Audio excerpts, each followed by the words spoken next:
57 സങ്കീർത്തനം.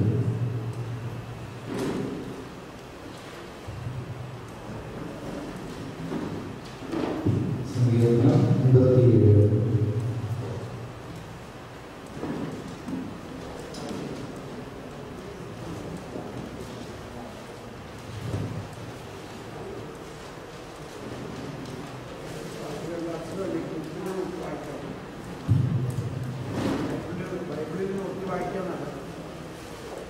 സൗണ്ട് ഷീറ്റിങ്ങിൽ നല്ലത് ബൈബിൾ തന്നെ ഉപയോഗിക്കുന്നതായിരിക്കും നല്ലത്.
മുഴുവനും ദൈവത്തിൻ്റെ വിസ്മയനീയത നിറഞ്ഞ മധ്യസ്ഥ പ്രാർത്ഥനയും പ്രബോധനങ്ങളും നിറഞ്ഞ ഗീതങ്ങളാണ്. ഈ 57-ാം സങ്കീർത്തനത്തെ തന്നെ നമുക്കൊന്ന് അല്പം ഉള്ളിലേക്ക് കയറാം. ആദ്യം പറയുന്നത്, എന്നോട് കൃപയുണ്ടാകണമേ. ഇനിയൊരു ചോദ്യമാണ്, എന്താണ് ഈ കൃപ? കൃപ എന്നാൽ എന്താകുന്നു? പഴയ നിയമത്തിൽ ഈശോ വരുന്നതിനെല്ലാം 1000 വർഷങ്ങൾക്ക് മുമ്പ് എഴുതിയിരിക്കുന്ന സങ്കീർത്തനമാണ്. അവർ ഹൃദയം നൊന്ത് കരയുന്നതാണ്. കൃപയില്ലാതെ ജീവിക്കാനേ പറ്റില്ലാത്ത അവസ്ഥയാണ് അവരുടെ. എന്താണ് കൃപ? സരോജിനി മിണ്ടരുത്. സരോജിനി നമ്മുടെ എല്ലാ ധ്യാനവും കൂടണ ഒരു പെർമനൻറ്റ് ആളാണ്. അതുകൊണ്ട് എല്ലാ ധ്യാനത്തിലും പറയും, ബ്രദറെ അത് പറഞ്ഞില്ലല്ലോ, അല്ലെങ്കിൽ ഇത് പറഞ്ഞാൽ നല്ലതാണെന്നൊക്കെ പറഞ്ഞ് എനിക്ക് ഒരു സജഷനൊക്കെ തരും ആളുകൾ. അത് നല്ലതാണ്. അപ്പോൾ എന്താ കൃപ? കൃപ ചോദ്യമാണ്. കണ്ടോ, ദൈവീകത മാനുഷികതയിൽ അഥവാ ദൈവിക ജീവൻ. എല്ലാവരും വലതുകരം ഇങ്ങനെ ഉയർത്തിയേ, വലതുകരം ഇങ്ങനെ ഉയർത്ത്. ഇത് വലതുകരം ദൈവത്തിൻ്റെ ജീവനാണ്, ഇടതുകരം മനുഷ്യൻ്റെ ജീവൻ. ഇതാ ദൈവിക ജീവൻ.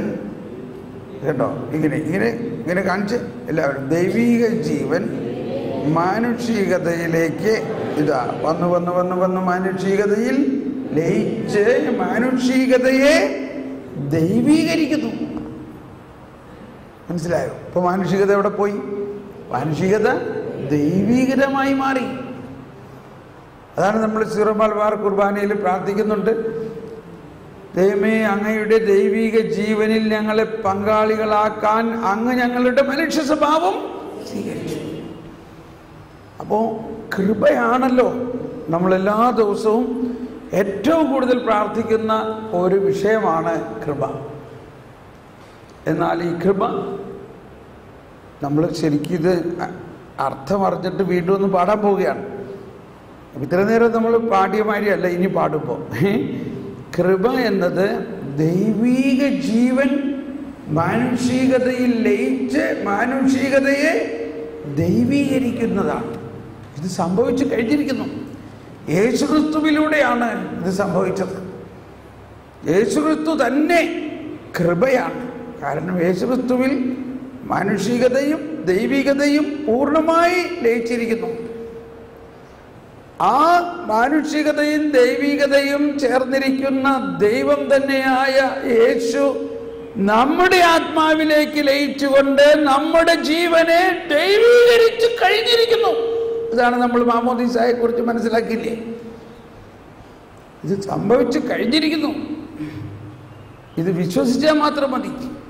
എന്നാൽ സങ്കീർത്തനം പറയുന്നത് ഇത് സംഭവിക്കുന്നതിനൊരു 1000 വർഷങ്ങൾക്ക് മുമ്പ് ഇതിനു വേണ്ടി അവർ രാപകലില്ലാണ്ട് പാടി പ്രാർത്ഥിക്കുകയാണ്. കർത്താവേ, അങ്ങയുടെ കൃപയില്ലാതെ ഞങ്ങൾക്ക് ജീവിക്കാൻ പറ്റില്ല.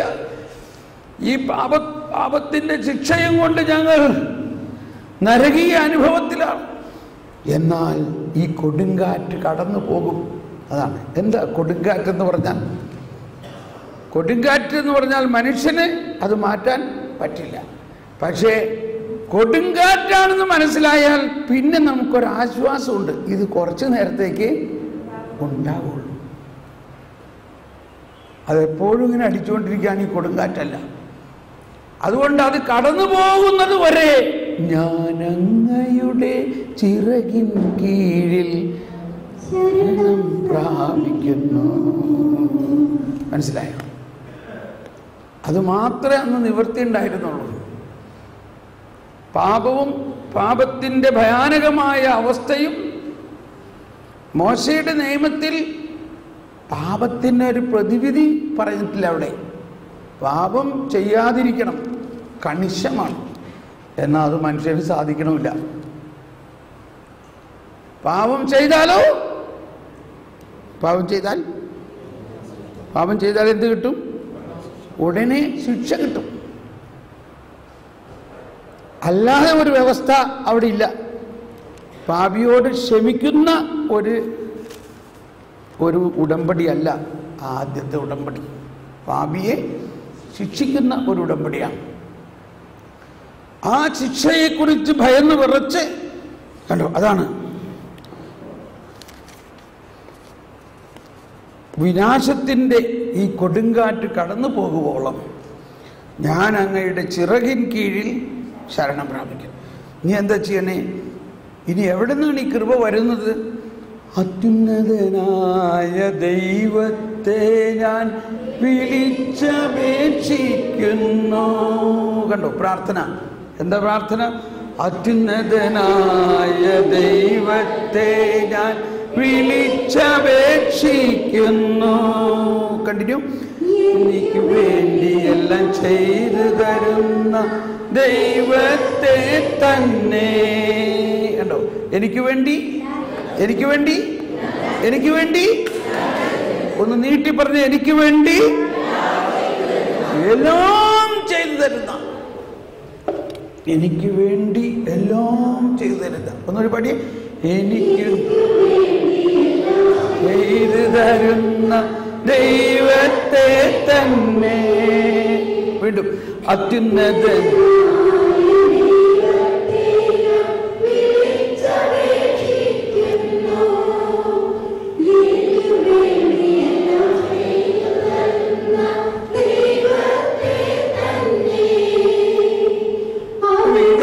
സ്വർഗത്തിൽ നിന്ന് കേട്ടോ സഹായമയച്ചെന്നെ രക്ഷിക്കും.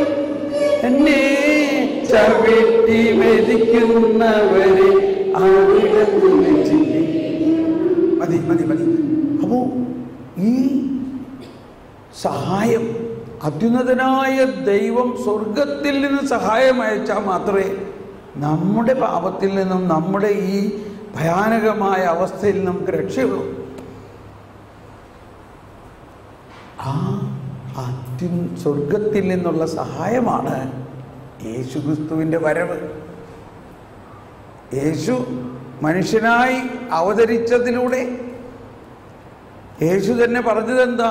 ഞാനാണ് സ്വർഗത്തിൽ നിന്ന് ഇറങ്ങി വരുന്ന സഹായം. ഇപ്പൊ മനസ്സിലായി ഈ സങ്കീർത്തനത്തിൻ്റെ അർത്ഥം. അപ്പൊ ഈ സങ്കീർത്തനം മുഴുവനും ആരെക്കുറിച്ചാണ് പറയുന്നത്?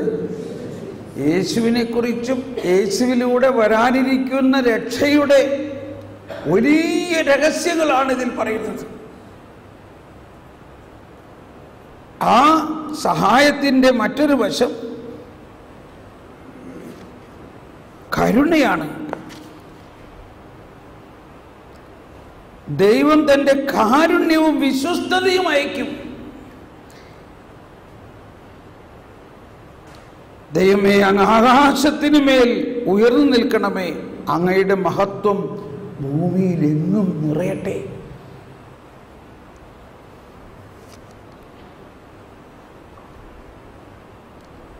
നമുക്ക് ഈ ബോധ്യത്തോടു കൂടി ഒന്നുകൂടി പാടാം. അതിൻ്റെ അവസാനത്തിൽ വരുന്നുണ്ട്, അങ്ങയുടെ കാരുണ്യം ആകാശത്തോളവും അങ്ങയുടെ വിശ്വസ്തത മേഘങ്ങളോളവും വലുതാണ്. അങ്ങയുടെ കാരുണ്യം ആകാശത്തോളവും വലുതാണ്. അങ്ങ് പറഞ്ഞിരിക്കുന്ന വാഗ്ദാനങ്ങളെല്ലാം നിറവേറും. ആ വാഗ്ദാനങ്ങളുടെ വിശ്വസ്തത മേഘങ്ങളോളം വലുതാണ്. Praise the Lord. ഈ ബോധ്യത്തോടെ വീണ്ടും നമുക്ക് ഈ സങ്കീർത്തനം ഒന്ന് പാടി പ്രാർത്ഥിക്കാം. നമുക്ക് വേണമെങ്കിൽ എഴുന്നേറ്റ് നിൽക്കണോ, അതോ പുസ്തകം പഠിക്കാൻ ബുദ്ധിമുട്ടല്ലെങ്കിൽ ഇരുന്നുകൊണ്ട് തന്നെ പാടിയാൽ മതി. ഇരുന്നുകൊണ്ട് തന്നെ പാടാം കുറച്ച് നേരം.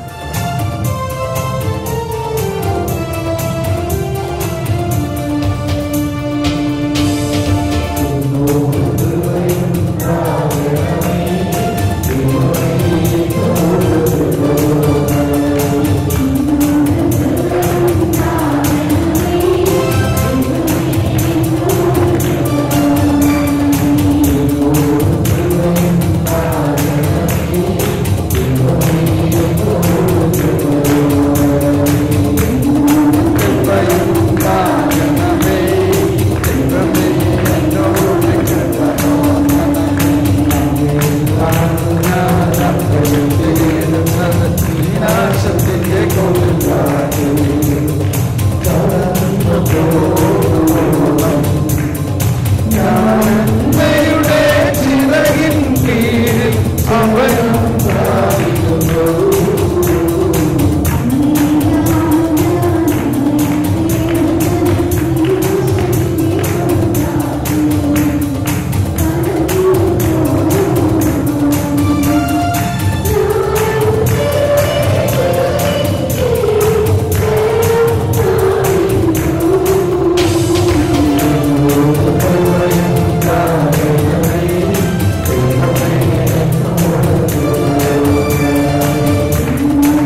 പ്രകാശം ഞങ്ങളിൽ പൂർണ്ണമായി അങ്ങ് നൽകിയിരിക്കുന്നു. സ്നാനത്തിലൂടെ അങ്ങ് ഞങ്ങളിലേക്ക് കൃപ നിറച്ചു, ജ്ഞാനം നിറച്ചു. Thank you Jesus, thank you. നമുക്കിരിക്കാം.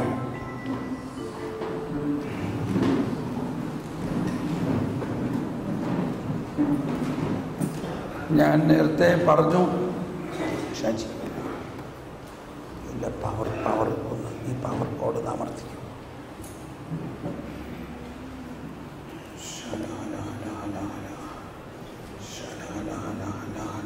ശരിയായി, പക്ഷെ അത് പോയി. ആ സ്വിച്ച് അതിൻ്റെ താഴത്തെ സ്വിച്ച്.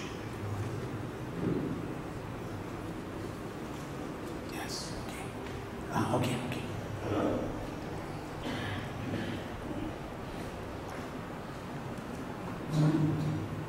ഞാൻ നേരത്തെ പറഞ്ഞൊരു കാര്യം വീണ്ടും ഓർമ്മിപ്പിക്കുകയാണ്. അതായത് 2 ദിവസം കുറച്ച് ബുദ്ധിമുട്ട് തോന്നും. കാരണം നമ്മൾ സാധാരണ ധ്യാനങ്ങൾക്കുള്ള ഇത് വ്യത്യസ്തമായ മാതിരി നമുക്ക് തോന്നും. പ്രത്യേകിച്ച് ഈ സങ്കീർത്തനങ്ങൾ ഇതെല്ലാം. പക്ഷെ 2 ദിവസം കഴിഞ്ഞ് കഴിയുമ്പോൾ ഈ സങ്കീർത്തനമെല്ലാം നിങ്ങൾ ഉറങ്ങിക്കിടക്കുമ്പോൾ ആരോ നിങ്ങളുടെ ഉള്ളിലിരുന്ന് എന്നോട് കൃപയുണ്ടാകണമേ എന്ന് പാടുന്ന മാതിരി നിങ്ങൾക്ക് തോന്നും. കാരണം ഇത് യേശു തൻ്റെ 33 വർഷവും അല്ലെങ്കിൽ ബാല്യകാലം മുതൽ കുരിശിൽ കിടന്നു വരെ പാടിയിട്ടുള്ളതാണ്. യേശുവിൻ്റെ ജീവിതത്തിലെ പ്രധാന ഒരു ഘടകമായിരുന്നു സങ്കീർത്തനങ്ങൾ. നമ്മൾ ചിലർ പറയുന്നത് ഇത് ഇന്ന ആൾ പാടിയ പാട്ടാണ്, അതുകൊണ്ട് നമ്മളിത് പാടാൻ വലിയ ആകാംക്ഷയല്ലേ. എന്നാൽ ഈ സങ്കീർത്തനങ്ങളെല്ലാം ആര് പാടിയിട്ടുള്ളതാണ്? യേശു തന്നെ പാടിയിട്ടുള്ളതും. മാതാവ് പറയാനുണ്ടോ? ഔസേപ്പിതാവ്, യഹൂദ ജനങ്ങൾ മുഴുവനും, അതിനുശേഷം സഭയിലെ സകലമാന ആളുകളും ഇന്നും സഭയുടെ പ്രധാന പ്രാർത്ഥന സങ്കീർത്തനങ്ങളാണ്. ഇപ്പോൾ നമ്മുടെ കാനോന നമസ്കാരങ്ങളും ഡിവൈൻ ഓഫീസും കുർബാനയിലെ പാട്ടുകളൊക്കെ നമ്മൾ അതിനെ യഥാർത്ഥമായിട്ട് അറിയാത്തത് കൊണ്ട് അതൊക്കെ മാറ്റി ഇപ്പോൾ അടിപൊളി പാട്ടുകളാക്കി മാറ്റി. നമ്മൾ തന്നെ ഉണ്ടാക്കിയ പാട്ട്. ഇപ്പം ഞാനും കുറേ പാട്ടൊക്കെ എഴുതിയിട്ടുള്ളതാണ് അല്ലേ. ആത്മാവ്, പരിശുദ്ധാത്മാവ്, കുരിശിൽ നിന്ന സ്വരം കേട്ട്, വിശുദ്ധി ഇങ്ങനെ ഒരുപാട് പാട്ടുകൾ ഞാനും എഴുതി. അങ്ങനെ എഴുതിക്കൊണ്ടിരിക്കുമ്പോൾ വീണ്ടും എഴുതാനിരിക്കുമ്പോൾ കർത്താവ് പറഞ്ഞു, ഇനി എഴുതണ്ട. ഒരു വേദനയായിരുന്നു ആദ്യം അത് കേട്ടപ്പോൾ. പക്ഷെ എപ്പോഴും കർത്താവ് എന്തെങ്കിലും അങ്ങനെ പറയുമ്പോൾ എനിക്കറിയാം കർത്താവ് പറയണതെല്ലാം നമ്മുടെ നന്മയ്ക്കായിട്ടാണ് ഇല്ലേ. അങ്ങനെ ഒരു ആശയം ഉള്ളിൽ കിടക്കണോണ്ട് എനിക്ക് തോന്നി അതിൻ്റെ അർത്ഥം വേറെ എന്തോ വലിയ കാര്യം പറയാൻ പോകാന്ന് തോന്നി. എന്നോട് എഴുതണ്ടെന്ന് പറഞ്ഞു. അങ്ങനെ ഞാൻ പാട്ടെഴുത്ത് നിർത്തി. പക്ഷേ അടുത്ത് തന്നെ പറയാണ്, ഞാൻ കുറേ പാട്ട് എഴുതിയിട്ടുണ്ട്, അത് നിങ്ങളൊന്ന് ഉപയോഗിക്കും. അപ്പോൾ മനസ്സിലായില്ലേ, ഞാൻ 150 പാട്ടുകൾ എഴുതിയിട്ടുണ്ട്.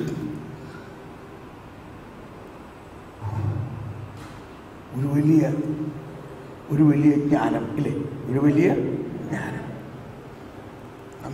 നമ്മൾ എഴുതിയ പാട്ട് പരക്കണം, അതെല്ലാവരും പാടണം എന്നുള്ള ഒരാഗ്രഹമൊക്കെ ആയിരുന്നു. പക്ഷേ പരിശുദ്ധാത്മാവിൻ്റെ പ്രചോദിതമായിട്ടാണ് എഴുതിയതെല്ലാം. പക്ഷെ കർത്താവ് പറഞ്ഞു, ഇനി ഞാൻ എഴുതിയ 150 സങ്കീർത്തനങ്ങളും നിങ്ങൾ ഉപയോഗിച്ച് പാടി അതിലിറങ്ങിയിരിക്കുന്ന ജ്ഞാനം, അതിലടങ്ങിയിരിക്കുന്ന വിസ്മയനീയതയെക്കുറിച്ച് ധ്യാനിക്കുക.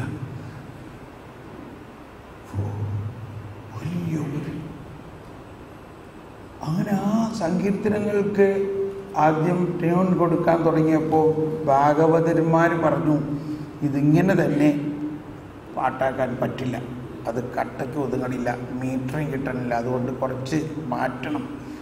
പക്ഷെ കർത്താവ് പറയണു, അത് മാറ്റാണ്ട് തന്നെ പാടണം. അങ്ങനെ ഞങ്ങളൊക്കെ തന്നെ ഇരുന്ന് പ്രാർത്ഥിച്ച് ട്യൂൺ കൊടുത്തു. അതിലേറ്റവും കൂടുതൽ ഇവിടെ ഇല്ലാത്തൊരാൾ നവോദയ ജിജോ, അതായത് നവോദയ അപ്പച്ചൻ്റെ മകനായ ജിജോൽ ഈ ഇന്ത്യയിലെ വാസ്തവത്തിൽ ഏറ്റവും വലിയ ഒരു ഫിലിം ഡയറക്ടറാണ്. അദ്ദേഹം ധ്യാനമെല്ലാം കൂടി കഴിഞ്ഞപ്പോൾ ആ ഫിലിം പ്രൊഡക്ഷനെല്ലാം നിർത്തി കർത്താവിന് വേണ്ടി വേല ചെയ്യുന്ന ഒരാളായി മാറി. അങ്ങനെ അദ്ദേഹം ഇതിൽ വളരെയധികം പങ്കുവഹിച്ചിട്ടുണ്ട് ഈ സങ്കീർത്തനങ്ങളെ. ഇപ്പോൾ അദ്ദേഹം വാസ്തവത്തിൽ 150 സങ്കീർത്തനവും ഒരുവിധം ബൈ ഹാർട്ട് ആയിരിക്കുന്ന ഒരു ഫിലിം ഡയറക്ടറാണ്. അപ്പോൾ ഇനി അദ്ദേഹത്തിൻ്റെ ഉള്ളിൽ നിന്ന് വരുന്നത് എന്തായിരിക്കും എന്നുള്ളത് നോക്കുക.